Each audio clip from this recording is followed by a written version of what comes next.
ស្ដីនេះថ្ងៃនេះយើងមកចំទាបែបធម្មជាតិបាទបន្លែងឲ្យវាស៊ីតាមវានេះទាពងទា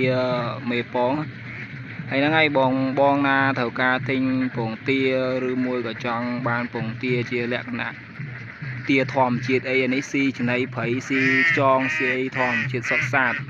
បើបងណាចង់បានពងទាបែបលក្ខណៈធម្មជាតិអីអត់មានជាតិគីមីអីនេះមហោអំពេងញ៉ែនេះត្រូវហើយនៅភូមិព្រៃមូលឃុំចំបៃស្រុកទីខេត្តតាកែវយើងគាត់ចំទាលក្ខណៈជា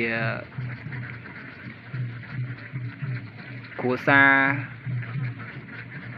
អីចឹងវា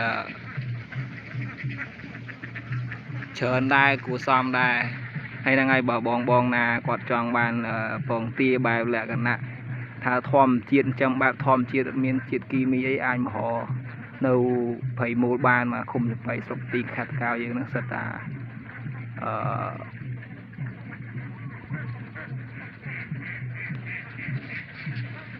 ទីអញ្ចឹងបែបលក្ខណៈធម្មជាតិឲ្យស៊ីចំណីព្រៃចំណីអីចឹងអញ្ចឹងវាអត់មានជាតិគីមីទេហើយធានាពងទាឲ្យជាលក្ខណៈថាធម្មជាតិសុទ្ធហ្មង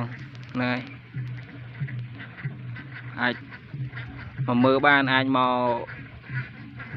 កំងឬមួយក៏អាចកក់ទុកបានអ្នកសម្រាប់បងអ្នកគាត់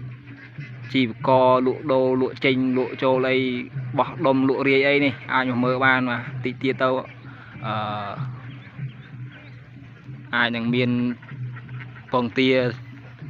ច្រើនចែកជូនឲ្យបងប្អូននៅលើទីផ្សារផាន់យើង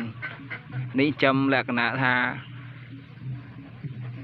យើងចែកចាយនៅក្នុងស្រុកក៏បានយើងចែកចាយទៅខាងក្រៅក៏បានដែរអាចមកមើលបានធានាឲ្យមកធម្មជាតិសុទ្ធហ្មងនេះអត់មានចំណីដាក់អីឲ្យស៊ីទេអានេះស៊ីលក្ខណៈធម្មជាតិស៊ីខ្យងស៊ីអីធម្មជាតិអាចមកមើលបានជាក់ស្ដែងបានហើយហ្នឹងហើយមានវីដេអូហ្នឹងមានតែប៉ុណ្្នឹងចែកជូនបងមេអ្នកបោះដុំលក់រាយអីអាចមកមើលបាន